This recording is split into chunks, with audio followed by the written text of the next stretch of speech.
le maître de ma vie, l'admirable Seigneur, au centre de toutes choses. C'est toi que je vois, c'est toi que je vois. Il y a une puissance en ton nom.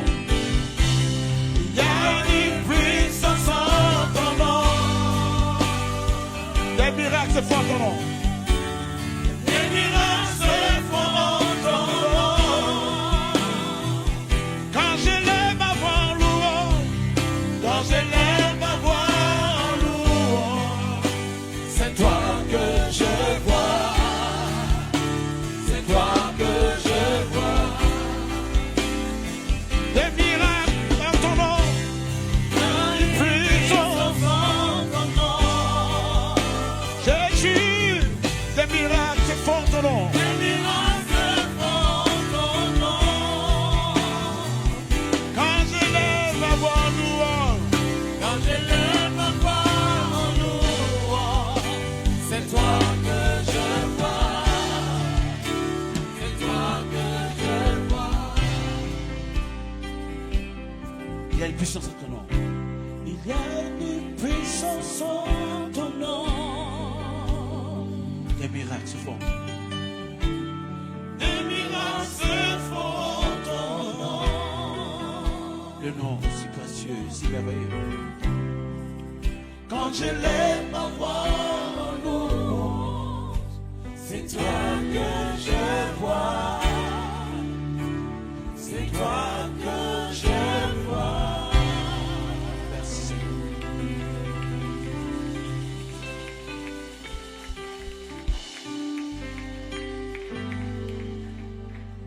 Seigneur, donne-nous à chaque rassemblement de ne voir que toi.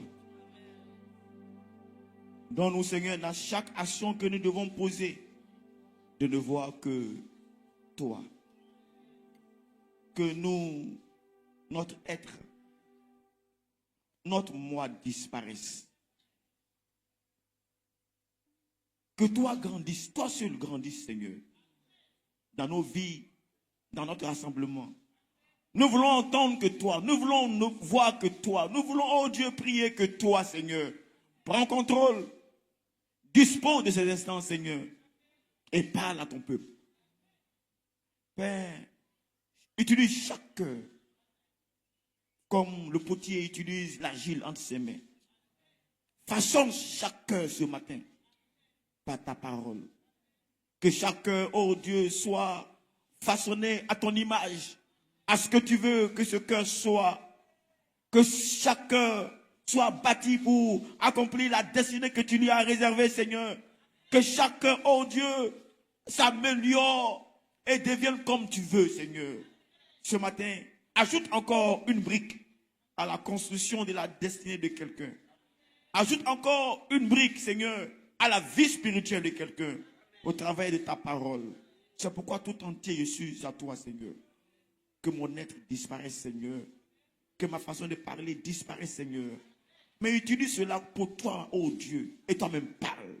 Toi-même édifie. Toi-même fortifie. Toi-même élève. Toi-même exhorte quelqu'un. Afin que personne ne reparte d'ici tel qu'il est arrivé, Seigneur. Mais qu'il reparte d'ici avec quelque chose qu'il a gagné dans ta présence. Oui, parce que dans ta présence, il y a d'abondantes joie. Oui, dans ta présence, nous sommes renouvelés, restaurés. Merci pour ta fidélité. Au nom de Jésus que j'ai prié. Quelqu'un dit très bien Amen avec moi. Amen. Est-ce qu'on peut encore donner des mains à la gloire du Seigneur, s'il vous plaît?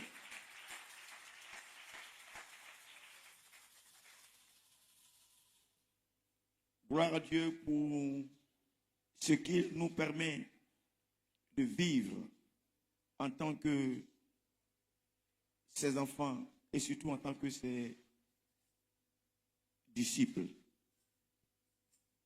Dans le livre des Actes des Apôtres que nous avons lu tout à l'heure, répétons encore dans le livre des Actes des Apôtres, au chapitre 4 que nous sommes en train de lire. Actes des Apôtres, chapitre 4.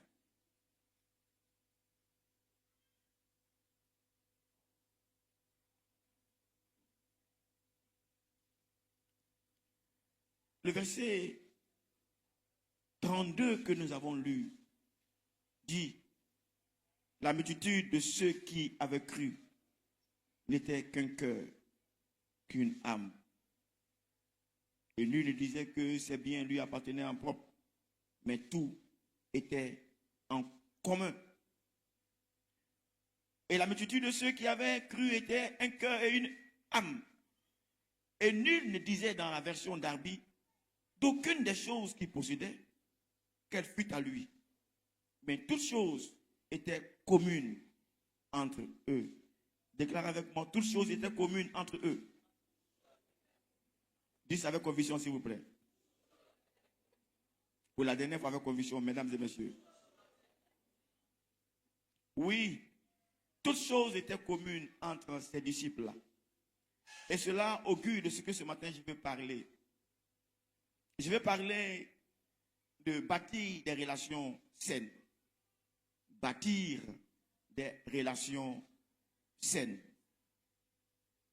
Bâtir des relations saines.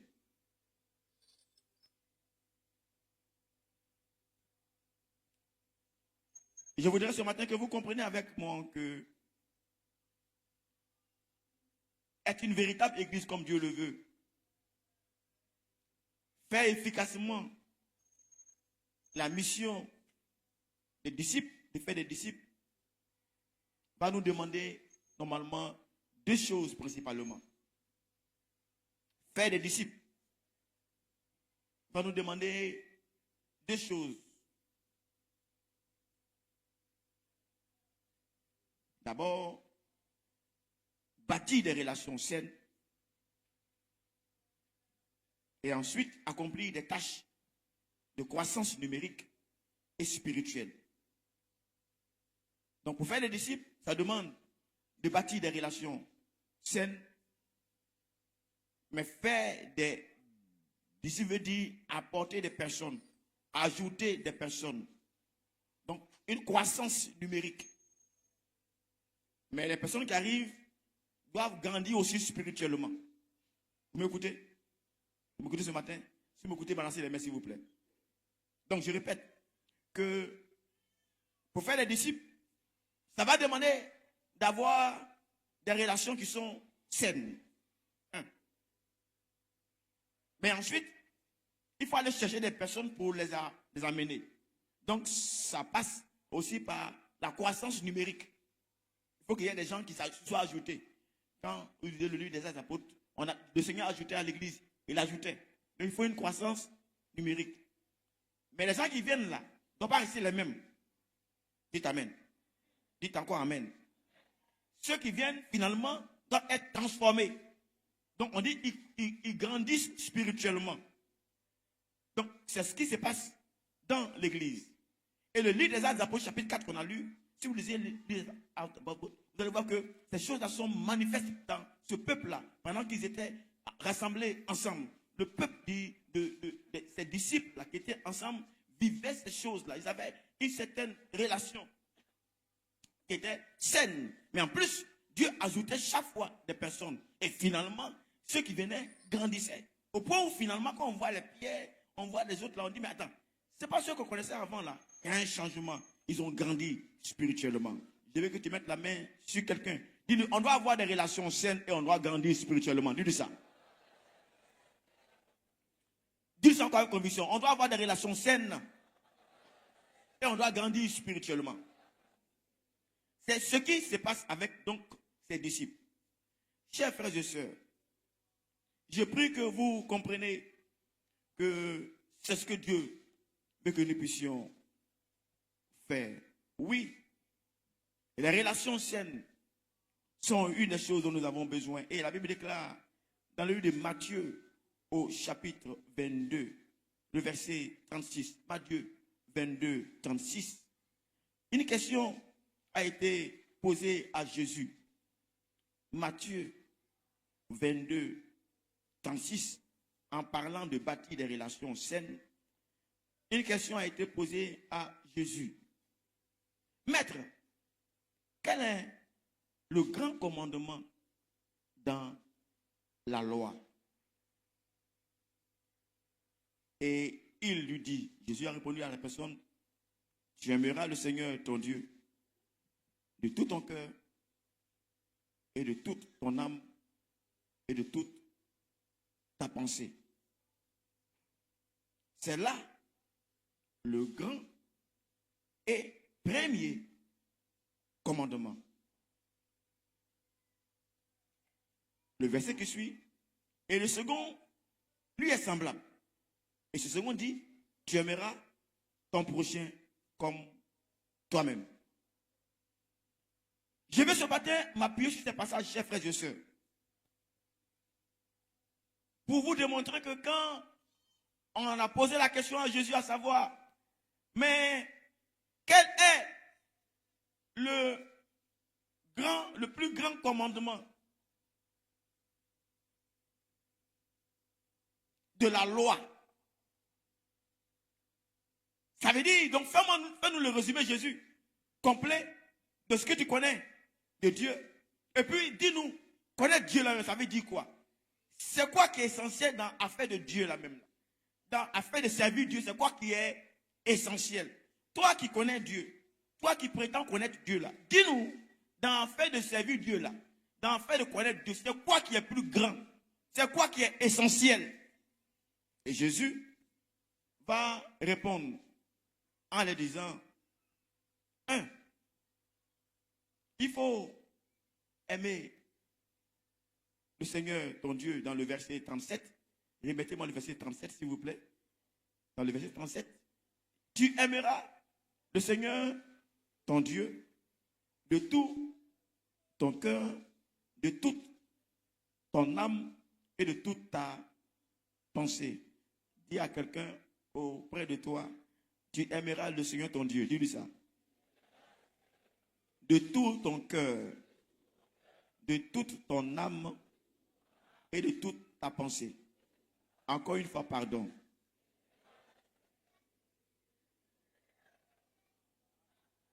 Bon, il y en a qui n'ont pas répété. Il faut répéter avec ton frère. Tu aimeras le Seigneur, ton Dieu, de tout ton cœur. Dis-lui ça. De toute ton âme et de toute ta pensée. Ça, c'est le premier. Grand et premier commandement. Grand et premier commandement. Mais il y a un second qui est comme lui. Il dit donc que tu aimeras ton prochain comme toi-même. Donc dans la relation, tu aimes Dieu. Mais tu aimes aussi ton prochain. Tu n'aimes pas Dieu seulement. Et puis fermer les yeux sur ton prochain. Mais tu aimes quoi? Dieu, et tu aimes ton prochain. Répète après moi. J'aime Dieu et j'aime mon prochain. Encore une fois, pardon. Ton prochain peut être méchant.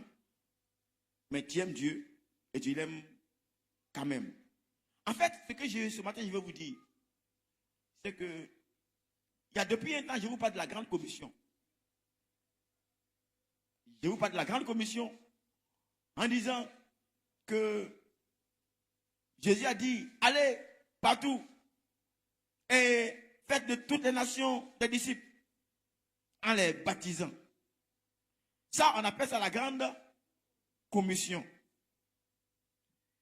Mais à côté de la grande commission, on a ce qu'on appelle aussi le grand commandement. Il y a la grande commission et le grand commandement. Répétez après moi, grande commission, grand commandement. Encore une fois.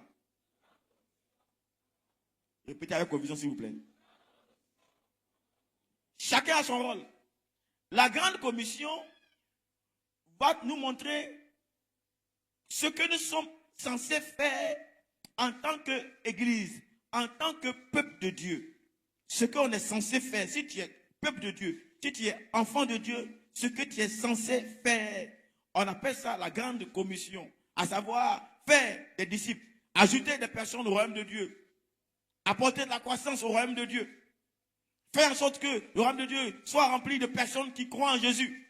C'est notre devoir en tant que croyants, en tant que ceux qui avons accepté Jésus-Christ. Mais à côté de ça, il y a ce qu'on appelle aussi le grand commandement qui nous dit comment est-ce qu'on doit faire des disciples. Je réponds. La grande commission dit tu dois faire des disciples. Mais le grand commandement dit, pour faire disciple là, tu as besoin de quelque chose. Pour faire disciple là, il y a un milieu dont tu as besoin. Tu ne peux pas aller faire grande commission si tu n'as pas ce milieu-là. La grande commission, tu ne réussiras pas ça. Si tu ne peux pas faire le grand commandement, dis amen avec moi. Beaucoup de personnes veulent faire grande commission, mais tu ne peux pas faire grande commission si tu n'accomplis pas le grand commandement. Grande commission demande quoi? Grand commandement. Répète après moi. Grande commission demande grand commandement. Plus fort que ça, pardon. Encore une fois, une commission, pardon. Donc, le grand commandement est le milieu propice, propre, qui te permettra d'accomplir la grande commission. Et je viens de vous lire ce que c'est que le grand commandement. Tu aimeras le Seigneur, ton Dieu, de tout ton cœur, de toute ton âme et de toute ta pensée. Ton cœur, ton âme et ta pensée est pour le Seigneur Dieu. Mais en plus de ça, tu aimes ton prochain comme toi-même. Tu ne peux pas aller accomplir la grande commission si tu n'aimes pas l'homme. Tu ne peux pas aller accomplir la grande commission si tu n'aimes pas l'homme. Si tu n'as pas compassion, tu ne peux pas. Donc pour faire la grande commission, il faut d'abord préparer ton cœur. Dis amen avec moi. Que Dieu nous donne d'être des hommes et des femmes qui l'aimons certes, mais qui aimons notre prochain. Ton prochain mauvais, oui. Ton frère mauvais, oui. Ton frère hypocrite, oui. Tu ne peux pas faire la grande commission si tu n'aimes pas ton frère. Mesdames et messieurs, nous sommes commandés à nous aimer. C'est un commandement. Le grand commandement, tu aimeras ton prochain comme toi-même. Pardon, regarde ton frère, dis aime-moi.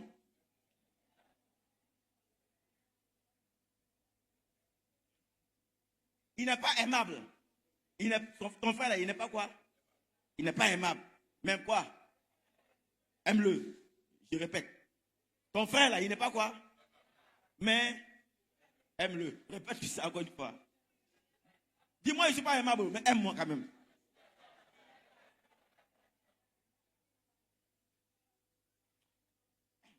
Et toi aussi. Ah, fais en sorte qu'on puisse t'aimer un peu aussi. Ah, toi aussi. Donc, comme on dit que, comme tu n'es pas aimable, on n'a qu'à t'aimer. Donc, toi aussi, toujours tu es. Ah. Fais en sorte qu'on puisse voir que tu sois aimable. Dis amen avec moi. Dis encore amen avec moi. Vous imaginez si Dieu n'était pas aimable, vous allez l'aimer. D'ailleurs, même quand vous demandez pour vous donner un peu d'être, vous le chassez. Donc, dis à ton frère, sois aimable. Sois aimable. Dis. Voilà, fais en sorte qu'on puisse t'aimer. Mais mes frères et sœurs, écoutez-moi ce matin. Écoutez-moi ce matin. C'est quelque chose dont nous avons besoin. De faire en sorte que nous puissions nous aimer. Et quelquefois, le peuple de Dieu s'attend à des messages extraordinaires. Lui veut qu'on lui prêche onction, fire. C'est ce qu'il veut entendre. Il veut entendre que demain, à 7 heures, tu ne seras plus ici. Il reçoit, il va dire amen, très bien. Si on dit que, à compter de maintenant, je vois dans le Seigneur que quelque chose d'extraordinaire, le Seigneur est en train d'enlever le tombeau dans lequel tu étais. Oh, je vois la pierre en train d'être roulée. Je sens ta destinée prophétique en train de sortir. Oh, je sens la vie. Ça, c'est ça qu'il reçoit. Et le christianisme est devenu autre chose. Je prie, mesdames et messieurs, que vous comprenez l'essentiel de l'évangile. Dites amen avec moi. Tu aimeras Dieu et tu aimeras quoi? Ton prochain. Répète avec moi. J'aimerai Dieu. Je dois aimer Dieu. Et je dois aimer mon prochain. Encore une fois, pardon. Donc si tu n'aimes pas, on va le voir tout à l'heure, si tu n'aimes pas Dieu, et tu n'aimes pas ton prochain, c'est pas la peine. D'ailleurs même, Dieu même qui est en haut là, tu ne le vois pas. C'est lui que tu prétends aimer. Ah, Seigneur, je t'aime. Ton frère qui est à côté là, tu ne l'aimes pas. Voilà le message, chers frères et sœurs. Donc, le christianisme, à la vérité, ce n'est pas une religion. Le christianisme est une vie de relation. Je répète, le christianisme, ce n'est pas une religion, mais c'est une vie de relation. Répétez après moi, le christianisme est une vie de relation. Plus fort que ça, pardonnez. Je vais vous entendre dire ça avec force. Le christianisme est une vie de relation. Relation avec Dieu, relation avec les hommes. C'est ça le christianisme. Le christianisme est une vie de relation. Relation avec Dieu, mais relation avec les hommes. Parfait ma relation avec Dieu, mais parfait ma relation avec les hommes. Être en bonne entente avec Dieu, mais être en bonne entente avec les hommes. Autant que cela dépend de vous, dit la Bible. Soyez en paix, soyez réconciliés avec les hommes. Le christianisme est le modèle de la vie de relation. Je n'ai pas entendu ton amen. Je n'ai pas entendu ton amen. Si quelqu'un manque de relation, il souffre d'affection, et qu'il vient dans le christianisme, il doit retrouver cette affection. Et c'est pourquoi le diable fait en sorte qu'il n'y a pas cette vie de relation-là. Au nom de Jésus-Christ, nous allons briser ce type d'action du diable qui fait en sorte que le peuple ne peut pas vivre la relation avec Dieu et la relation avec les hommes, leurs frères. Dites amen avec moi. Nous allons combattre ça. Parce que la vérité, le christianisme selon Dieu, c'est avoir une vie de relation. Que de nous aider. Vous êtes ici, vous allez apprendre la vie des relations. Amen. Amen, amen. Vous êtes ici et vous aurez comment faire pour vivre cette vie de relation. N'oubliez jamais, le christianisme est une vie de relation. Relation avec Dieu, relation avec les hommes. Et cette relation avec les hommes, principalement, se définit dans 3 axes. Il y a 3 niveaux de relations affectueuses. 3 niveaux de relations affectueuses. Parmi les hommes là, donc quand on se réunit là, il y a 3 niveaux de relations. Et le premier niveau de relation, on appelle ça l'unité. Le deuxième niveau de relation, on appelle ça la communion. Et le troisième niveau de relation, on appelle ça l'intimité. Je reprends. 3 niveaux de relation affectueuses qu'on doit vivre dans une église. Qu'on doit vivre quand on est en frère. Le premier niveau, c'est l'unité. Dites avec moi l'unité. Plus fort que ça. Répétons ensemble, mesdames et messieurs. Il y a encore des gens qui ne sont pas compris par l'unité. Répétez après moi l'unité. Premier niveau de relation. Le deuxième niveau de relation, c'est la communion. Donc on ne s'arrête pas à l'unité. À partir de l'unité, on développe davantage une autre relation pour avoir ce qu'on appelle la communion. Et après la communion, on va encore en profondeur. On touche ce qu'on appelle l'intimité. 3 niveaux de relation. Quand vous venez à l'église, venez à un cahier. Venez à un stylo si vous avez écrit Élie. Et puis prenez note. Tu t'amènes avec moi. Parce que ce que tu écoutes là, quand tu sors, les coups de la vie, absorbe ça. Si on te demande après, qu'est-ce que la demande parce que tu as oublié. C'est pourquoi vous venez à un cahier. Tu vas prendre note. Bon, touche quelqu'un, tu dis, tu sais écrire, et lui dit, demande-lui, tu sais écrire. S'il dit oui, il faut dire, venir à un cahier. Viens à un cahier. Vous ne m'avez pas entendu. Il touche quelqu'un, demande-lui, tu sais lire. Il n'a qu'à te répondre. S'il dit oui, il dit, viens à un cahier. Vous savez, quand on va à des réunions, on a toujours un cahier. On prend note. Réunion de famille, on a cahier. On prend note. Quand on fait réunion de quartier, on a quoi? Cahier, on prend note. On fait réunion de bureau, on a cahier, on prend note. Même petit groupe, on se retrouve en tout là, on prend cahier. Maintenant qu'on vient à l'église, vous pouvez pas cahier. Que Dieu nous aide. Nous qui savons lire, écrire, nous sommes obligés. Que Dieu nous aide. Donc je disais, il y a 3 niveaux de relation. C'est lequel? 1, c'est quoi? 2, 3. Ok. Donc tout ce qui est disciple, qui veut croître véritablement, doit vivre ces 3 niveaux de relation. Tu ne peux pas vivre un seul niveau et puis vivre correctement. Non, ta vie chrétienne. Tout ce qui est chrétien, tout ce qui veut vivre correctement, doit vivre ces 3 niveaux de relation. L'unité, la communion et l'intimité. L'unité, c'est quoi? Ça, c'est la relation de base. C'est la relation première. C'est la relation de surface qu'on a avec d'autres croyants.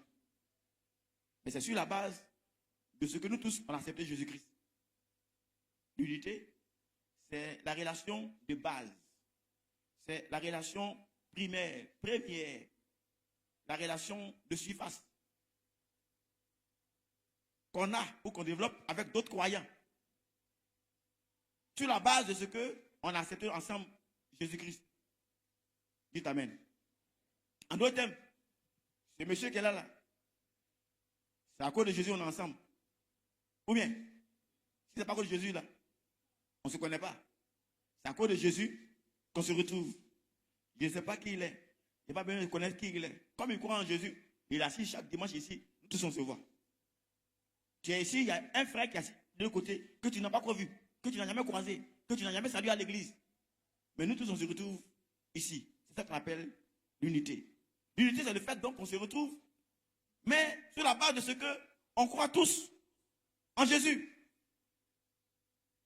Que Dieu nous aide à vivre ce genre de relation. Dites Amen avec moi. Jésus va dire, en priant dans Jean chapitre 17, le verset 21, Jean 17, le verset 21, dans sa prière avant de partir, Jésus va déclarer ce type de relation. Jean 17, à partir du verset 21. À commencer à partir du verset 20. Ce n'est pas pour eux. Verset 20. Or, je ne fais pas seulement des demandes pour ceux-ci, par ses disciples, mais aussi pour ceux qui croient en moi par leur parole. Afin que tous soient un, comme toi, Père, tu es en moi et moi en toi, afin qu'eux aussi soient un en nous, et que le monde croit que toi tu m'as envoyé. Jean, chapitre 17, on a lu le verset, combien? 20 et 21. Jean 17, 20 à 21. Jésus fait cette prière avant de partir. Père, fais en sorte que tu sois un. Au verset 20, il dit que je ne prie pas seulement pour mes disciples, mais je prie pour tous ceux qui vont croire en moi. Tous ceux qui vont croire en moi, là. Je prie que tous ceux soient un. Donc, ce n'est pas seulement les disciples, mais que tous soient quoi? Un. Ensuite, afin que, comme ils sont un, et toi et moi on est un, qu'on soit tous un. Ce qu'on appelle donc l'unité. Celui qui va croire en Jésus en 2000, combien, n'a rien à voir avec le disciple qui était avec Jésus-Christ en son temps. Mais la prière prenait tout cela en compte. Donc c'est la première relation qu'on a ensemble à cause de Jésus-Christ. Mets ta main sur quelqu'un. Dis-lui, on est unis à cause de Jésus-Christ. Dis-lui ça. Plus fort que ça. On est dans l'unité d'esprit à cause de Jésus. Pas à cause de ce que tu es, pas à cause de ce que tu fais, à cause de Jésus-Christ. C'est à cause de Jésus-Christ que nous tous on se retrouve ici. Que Jésus soit le premier parmi nous. Et qu'à cause de lui, nous puissions former ce qu'on appelle l'unité. Quelqu'un peut-il acclamer avec moi s'il croit que nous pouvons être à cette base d'unité. Acclame très fort le Seigneur avec moi, pardon. Donc, dans tout rassemblement que nous avons, on doit vivre ça. Pour ça, là, on n'a pas besoin de connaître forcément le nom de chacun. Pour ce niveau-là, on n'a pas besoin de connaître le nom de tous ceux qui se retrouvent. Et dans l'église, nous vivons l'unité lorsque nous adorons ensemble. Lorsqu'on prend l'engagement de suivre ensemble le Seigneur. Dans l'église, c'est là qu'on vit l'unité. Quand tous on vient à l'église, et puis on a un moment d'adoration, un moment de louange, qu'on le fait ensemble, on est en train de créer ce qu'on appelle l'unité. Dites amen avec moi. Donc tu ne restes pas chez toi à la maison. Mais c'est quand nous tous on se retrouve ici. Tu ne peux pas seul chez toi à la maison. C'est quand chacun d'entre nous quitte sa maison. Et puis on se retrouve ensemble ici. Et puis on élève les mains ensemble. Et puis on prie ensemble. On adore ensemble. On élève la voix ensemble. On chante ensemble. On est en train de faire ce qu'on appelle l'unité. Et dans ta vie chrétienne, tu as besoin de l'unité. Dis amen avec moi. Tu ne peux pas rester chez toi seul. Priant Dieu seul. Adorant Dieu seul. Et cherchant Dieu seul. C'est pas ça, ça ne suffit pas. Il faut vivre d'abord ce qu'on appelle l'unité. Chacun quitte sa maison. Tu connais Dieu, Dieu te parle. Dieu se révèle à toi. Mais tu as besoin de venir vivre ce qu'on appelle donc l'unité. C'est pourquoi chaque dimanche, chaque croyant, chaque chrétien qui sait qu'il y a une vie de relation doit quitter sa maison et se retrouver dans un endroit où avec ses frères qui croient comme lui en Jésus, élève ensemble les mains, élève ensemble la voix et adore et prie et loue Dieu. Dis amen avec moi. Je veux que tu mettes la main sur quelqu'un. Dis, ne rate pas les cultes d'adoration. Plus fort que ça. Plus fort que ça. Pourquoi? Parce que ça te permet d'entrer dans l'unité. Ne rate pas le culte parce que ça te permet de vivre quoi? L'unité. Très important. Que Dieu nous aide à vivre l'unité dans le Seigneur. Au nom de Jésus-Christ. Acclame avec moi si tu m'as compris.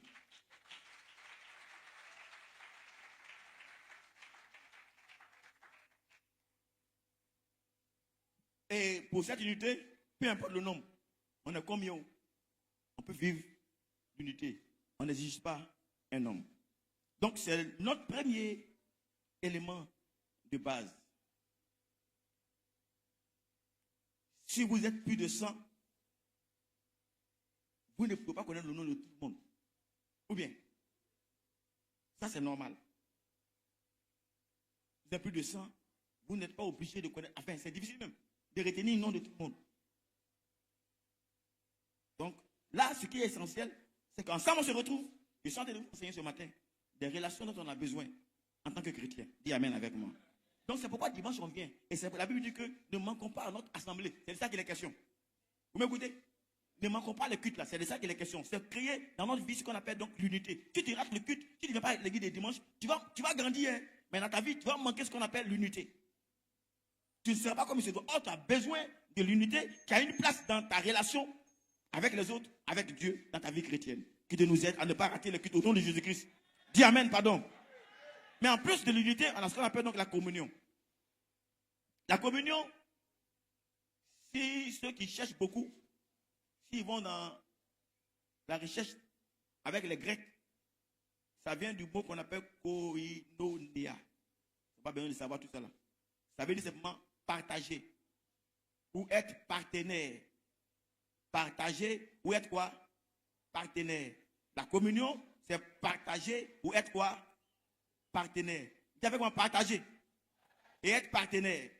Plus fort que ça, pardon. Plus fort que ça, pardon. Ça veut dire cette fois-ci, je ne vais pas juste adorer, mais en plus d'adorer, je dois être partenaire avec quelqu'un. Je dois être partenaire avec un ensemble. On doit partager ensemble quelque chose. On doit ensemble faire quelque chose en commun. On doit ensemble se mettre ensemble pour faire quelque chose. Dis amen avec moi. Ça, cette fois-ci, en plus donc de ma relation, de connaître Dieu, de ma relation, de vivre avec mon frère, il faut qu'au-delà de cela, il y ait un moment où lui et moi, on peut se mettre ensemble. On peut se mettre ensemble et créer cette relation. C'est vrai que je peux être chrétien, mais j'ai besoin de vivre ce type de relation. Et là, j'apprends à connaître mon frère. Et là, on prend soin les uns des autres. Et il y a des passages de la Bible qui nous recommandent ça.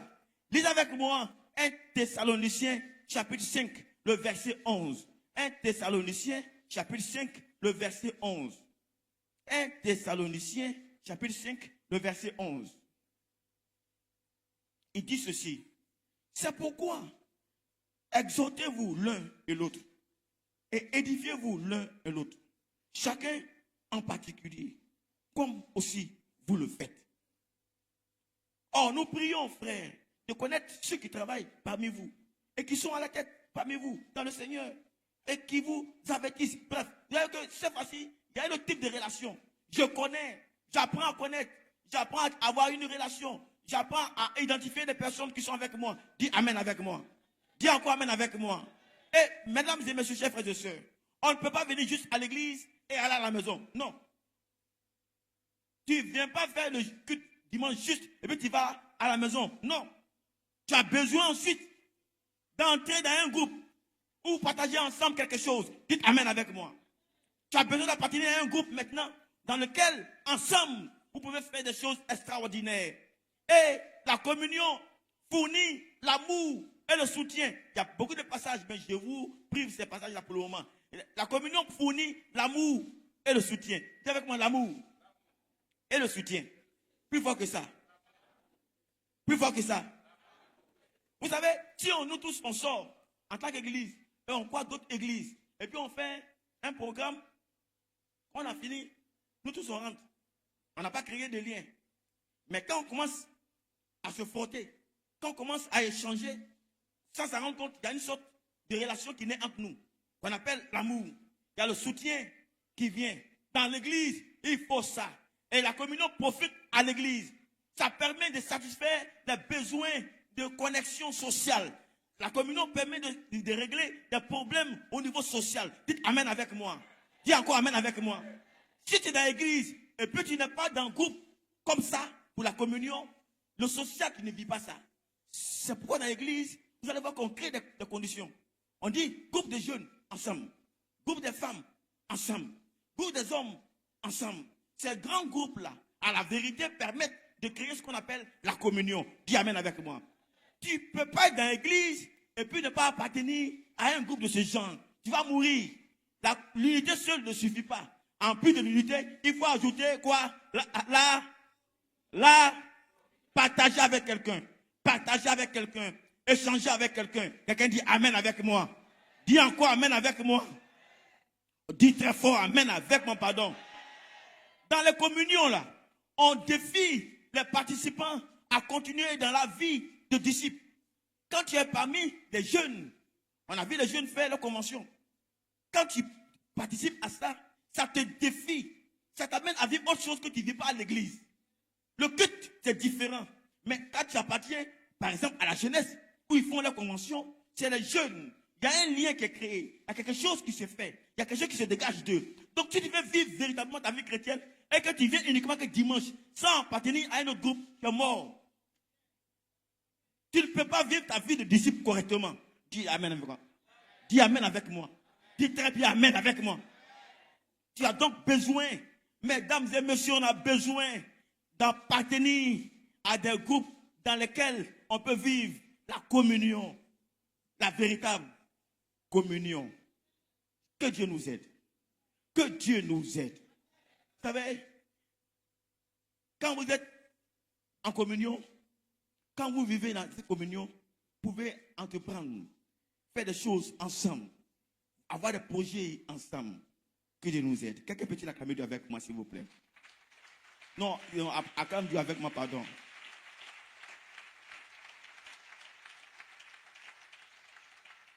Et c'est dans les groupes de taille moyenne qu'on vit la communion.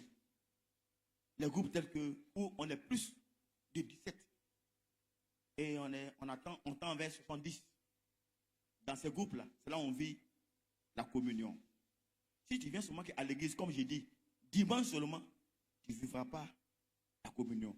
Or, c'est dans la communion qu'il y a d'autres types de relations. C'est plus profond que l'unité que tu ne peux pas expérimenter. Que Dieu nous aide à ne pas rater. Maintenant, mets ta main sur quelqu'un. Dis-lui, est-ce que tu participes à une réunion de femmes ou des hommes ou bien des jeunes? Demande-lui. Non, demande à quelqu'un, demande-lui. Vous voyez? Est-ce que tu participes à ce genre de réunion-là? Aujourd'hui, si un homme vient au groupe des hommes, il va changer. Ce qui se passe au niveau des hommes maintenant, les femmes, là, ce qui se passe au niveau des hommes aujourd'hui, là, il y a changement. Dis Amen. Est-ce que les hommes peuvent témoigner ça? Est-ce que les hommes peuvent témoigner? Il y a changement au niveau des hommes parce que si tu participes là-bas, il y a des choses qui sont en train de faire maintenant. Donc, tu ne peux pas venir à l'église, tu es garçon, tu es homme, et puis tu ne participes pas à ça. Oh non. Si tu viens là-bas, tu vas voir qu'il y a une communion qui va être criée. Bon, maintenant, dis à quelqu'un d'autre, tu appartiens à quel groupe ethnique? Dis-lui ça, demande-lui ici, là. À l'église ici, là. À l'église ici, là. Tu es dans quel groupe ethnique? Demande-lui. Ok, ouais, non, tu es baoulé?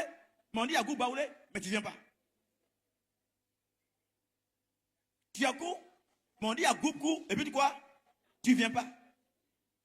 On n'est pas en train, écoutez-moi très bien ce matin, on n'est pas en train de te faire du mal. À la vérité, c'est la stratégie pour que tu vives ce qu'on appelle la communion. Dis avec moi communion. Plus fort que ça, pardon. Dis ça avec conviction, pardon. Donc, tu ne peux pas vivre seulement que de venir à l'église dimanche. Je répète. En plus de venir à l'église dimanche, il faut appartenir à un groupe où tu peux développer la communion. Que Dieu nous aide. Que Dieu nous aide. Afin que nous ne puissions pas vivre uniquement que de ce qu'il y a comme unité, ou bien seulement, mais que nous puissions vivre ce qu'on appelle la communion. Je déclare au nom du Seigneur que tu appartiendras véritablement à un groupe. Non, tu n'as pas dit Amen. Quelqu'un va dire ton Amen me dérange. Que Dieu nous aide. Mais en plus de ce temps, de ce groupe-là, il y a un dernier groupe, et c'est là que je vais finir ce matin, qu'on appelle l'intimité. Je vous ai dit, il y a l'unité, il y a la communion et il y a l'intimité.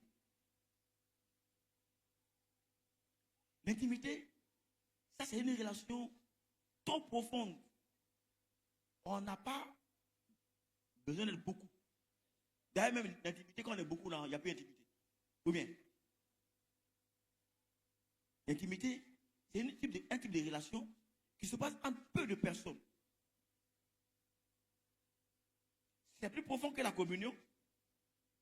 Et on ne peut le vivre qu'avec quelques personnes. Et c'est ce type de relation-là que Jésus a choisi de faire avec ses disciples. Écoutez-moi bien. Avec ses disciples-là, les apôtres, c'est ce type de relation que Jésus a choisi de vivre avec eux. Ils ne sont pas beaucoup. Ils étaient les 12. Ils partaient. Ils venaient. Jusqu'à en même temps, Judas n'était plus dedans. On a continué à les appeler les 12. Oh, Judas n'était pas dedans. On a dit les 11. Non, on dit les quoi? Les 12. L'apôtre Paul parle, il dit les 12. Oh, Judas n'était pas dedans. C'est un groupe. J'ai fermé dans ce groupe-là. Personne ne rentre dans leur groupe-là. Mais c'est là-bas qu'ils apprennent certaines choses qu'ils n'apprennent pas dans la communion, qu'ils n'apprennent pas dans l'unité. Dites Amen avec moi. Et là-bas, il y a autre chose qu'ils apprennent. À découvrir davantage le Seigneur dans une autre dimension. Je prie que vous compreniez ce pourquoi est-ce qu'on a commencé donc à mettre en place des petits groupes, maximum 17 personnes. Dans 5 minutes, je vais finir. Maximum 17 personnes. Mais c'est entre 7 et 17. Ce petit groupe-là, dans lequel on développe une certaine intimité. Permettez-moi de vous dire ça, chers frères et sœurs, que l'intimité permet la responsabilité pour la croissance spirituelle. Dans l'intimité, chacun est mis devant sa responsabilité. Si on est 4, ou si on est 7, ou si on est combien, et qu'à partir de ce moment-là, on commence à développer cette intimité, chacun est mis devant sa responsabilité. Je vous ai dit, à l'école où on est beaucoup là, on ne peut rien faire. Mais l'école où chacun s'assoit sur une table là, on est performant. Dites Amen avec moi. Si vous m'écoutez, balancez les mains. Si vous m'écoutez, balancez les mains. Donc là où il n'y a pas beaucoup là, on peut avoir la responsabilité. On grandit vite. On grandit bien. Laissez-moi dire ça autrement. Manger là nous suffit. Manger, ça fait quoi? Ça nous suffit. Quand vous êtes à la maison, vous êtes beaucoup. Manger ne vous suffit pas. Vous mangez pas en quantité, même pas en qualité. Mais quand vous êtes peu, vous pouvez en voir. Vous mangez quand vous êtes rassasié. Vous savez, quand vous êtes dans un coup de temps, vous mangez de la qualité. Dites Amen avec moi. Ah, parce qu'on vous donne ce qui vous concerne spécialement. On ne vous confond pas. Ce matin ici, il y a des vieux, des adultes, des doyens, il y a des femmes, il y a des jeunes, des enfants. Bon, des choses que tu peux dire à la doyenne là. Les enfants sont là. Tu ne peux pas dire sortez et puis il y a parlé. Vous m'écoutez ce matin? Vous m'écoutez, non? Mais si c'est un doyen, en cause, comme des personnes adultes, ou bien, vous m'écoutez? Si c'est des femmes seulement, on peut traiter les questions de femmes. Si c'est des jeunes, on traite la question des jeunes. Donc, finalement, il faut scinder la communion là, en petits groupes. Où là-bas, on peut traiter les questions qui concernent ces personnes-là. Je vous en prie, écoutez et marchez selon ce qu'on va vous dire à compter de maintenant, si vous voulez grandir dans le Seigneur. La croissance spirituelle demande à ce que l'Église mette en place ces différents petits groupes-là pour permettre à chacun de profiter de ce dont il a besoin et grandir. Je crois au nom du Seigneur que tu vas grandir. Je vais entendre ton Amen. Dis bien Amen avec moi. Et j'ai fini ce matin.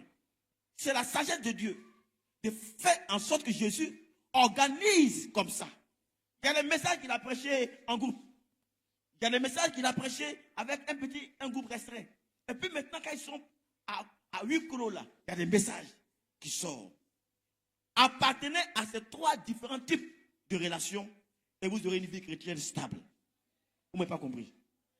Appartenez à ces 3 différents types de relations, de groupes là, et vous aurez une vie chrétienne stable. Vous n'allez pas souffrir d'unité. Vous n'allez pas souffrir de communion. Vous n'allez pas souffrir d'intimité. C'est pourquoi ces différents groupes ont été mis en place. Que Dieu nous aide en ces temps qui nous donne de pouvoir faire en sorte que nous puissions développer ensemble l'intimité dans chaque groupe dans lequel nous serons placés. Quelqu'un dit Amen avec moi. Quelqu'un dit quoi Amen avec moi? Vous voyez, je ne peux même pas développer tous les sujets. Intimité là, je suis obligé de survoler. Il me reste 2 minutes. Or, si c'était vous et moi seulement, donnez là, on va creuser davantage et puis trouver ce qu'il y a à connaître dans cette affaire d'intimité. L'intimité permet la transparence. L'intimité permet l'acceptation mutuelle, la responsabilité. L'intimité facilite la confession des péchés. Si on est beaucoup comme ça, et puis il dit à quelqu'un, viens dire ton péché. Ah, pasteur, c'est beaucoup, hein? Mais s'ils sont 3, 5, 6, ils peuvent partager leur faiblesse, leur manquement. Ce qu'il ne peut pas dire devant tout le monde là. Il peut dire ça avec son frère véritable dans le Seigneur et ça l'aider à croître. Écoutez mon cher frère et soeur, et c'est là que j'ai fini. L'église est remplie d'hypocrisie parce que les gens n'ont pas un cadre où on doit être vain, où on peut les soigner. Dis Amen avec moi. Il y a un cadre où on doit pouvoir quoi? Soigner chaque chrétien. Nous sommes tous des malades. Mais tu viens à l'église, tu n'as pas l'occasion de parler de ta maladie pour que tu sois guéri. Parce qu'on ne peut pas parler de ça en public. Il faut des cadres où tu peux parler de ta maladie spirituelle. Et on peut t'aider. Je ne sais pas si je me fais comment ce matin. Si vous me comprenez, balancez les mains s'il vous plaît. J'ai fini, mais balancez les mains sur moi. Voyez donc des gens viennent à l'église, ils restent les mêmes. On n'a pas torché leur maladie. Ce n'est pas délivrant d'un jour qui va faire ça. Non, il faut un cadre où on touche au problème, où on traite de son problème, où il est capable de parler de sa situation. Et puis, on prie pour lui dans le cadre là. Et puis, il grandit dedans. Et puis, il est sauvé dedans. Il faut ça. Donc, l'église est remplie de personnes hypocrites parce que, à la vérité, ils n'ont pas un cadre où ils peuvent parler de leur... Il a mal, mais il va garder où? Il souffre, mais il ne peut pas dire qu'il souffre. Il vient, dimanche, nous sommes en train de la main. Alléluia, alléluia. Cet esprit le touche un peu, il pleure un peu. Ça dépend, il pleure parce que cet esprit l'a touché. Oh, c'est son mal là, c'est pour ça qu'il pleure. Mais il n'a pas le cadre de venir dire ça à quelqu'un. Le pasteur ne peut recevoir que combien de tout. S'il doit recevoir chacun de vous, comment j'ai fait? Vous m'écoutez? Est-ce que vous m'écoutez même? Je vais vous dire ce qui est vrai. Dites amen avec moi. Le pasteur ne peut pas s'asseoir s'il dit, bon, venez-vous tous chaque jour. Moïse fait ça, il a mouru. On dit, Moïse, tu as mouru cadeau. Partage les gens là. Fais des petits groupes. Et qu'il y ait des chefs, des gens avec qui ils peuvent se confier, qui peuvent prier pour eux. Dites amen avec moi. C'est la sagesse de Dieu de mettre des petits groupes dans l'église pour qu'au travers de ça, ce n'est pas des groupes de critiques, hein. Ce n'est pas des groupes où on parle mal. Hein. Non, mais c'est le groupe où on apprend à prier, à dire ses péchés et puis à être sauvé. Dites amen avec moi. C'est de ça qu'il est question, chers frères et sœurs. Donc, quelqu'un qui vient à l'église et puis qui n'est pas dans de tels groupes va mourir. Il va être dissocié. Il va critiquer. Parce qu'il n'est pas entré dans ces trois types de relations. Mais si on arrive à être inséré dans ces trois types de relations, on grandit, on réussit. Et c'est ce qu'on va être au nom de Jésus-Christ. Si quelqu'un croit avec moi qu'il va réussir sa vie chrétienne, qu'il se tienne debout avec moi et qu'il acclame fortement le Seigneur. Acclame fortement le Seigneur. Ça, on appelle ça enseignement. Acclame le Seigneur avec moi. Ok. Quelqu'un a-t-il compris quelque chose ce matin? Quelqu'un a-t-il compris quelque chose ce matin? Je prie que tu partes avec ça. Que tu vives avec ça. Et qu'il y ait la transformation de ta vie. Maintenant, prends ton frère. Écoute-moi. Tu as prié pour ton frère. Il ne faut pas qu'il pense qu'il y a une relation dans laquelle il peut quitter. Il a dit, bon, moi je saute, unité là. Moi je veux intimité. Non. Bon, moi je ne veux pas intimité, mais moi je veux que on n'a pas fait une unité seulement. Non. Il faut quoi? Les trois. C'est un médicament. Tu prends un matin, un midi. Tu dis non, moi j'ai mal. Je prends un seulement, j'attends après, je prends un. Oh, ça va. Non, tu vas mourir. Dans le Seigneur, il faut ces trois types de relations. L'ensemble d'adoration, où on vient ensemble, on lève les mains, on adore. Ensuite, il faut un groupe dans lequel on développe la communion. Et puis, il y a un groupe dans lequel on voit l'intimité. Tu vas prendre la main de ton frère, tu as prié pour lui. Il ne faut pas que le diable blague pour dire qu'il n'a qu'à laisser un. Il n'a qu'à accepter les trois là. Prie pour quelqu'un maintenant. Prends sa main, prie pour lui.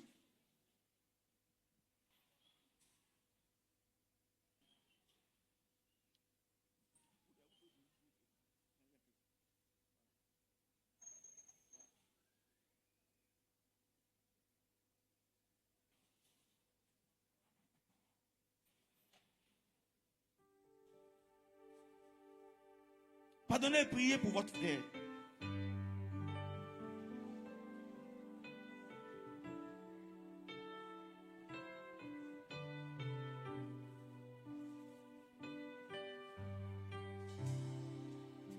Te dis combien je t'aime. Dire que tu es digne, combien tu es merveilleux pour moi. Je viens pour t'adorer. Pour ton frère, pour qu'il puisse participer et bénéficier de ce que chaque groupe lui permet d'avoir. L'unité pour développer une véritable communion avec ses frères réellement comme il se doit. Les frères qui ne connaissent pas la communion pour que à la fin ils puissent vivre l'amour et le soutien. Je ne sais pas, je ne sais pas combien ça coûtait pour que mon péché soit sur la croix. Je ne sais pas. Que Dieu nous aide à manifester ce genre de relation au nom de Jésus-Christ. Quelqu'un peut-il acclamer Dieu avec moi aussi s'il voudra être dans ce genre de façon d'être et de vivre. J'ai fini par ceci. Si toi tu n'es pas venu à l'église et que tu n'es pas dans un groupe, on ne saura pas que tu n'es pas venu. Si tu n'as pas ce genre de groupe, on ne le saura pas. On a beaucoup. Dis amen avec moi.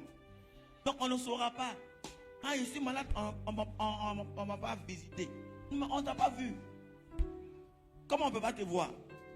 C'est quand tu n'es pas dans un groupe.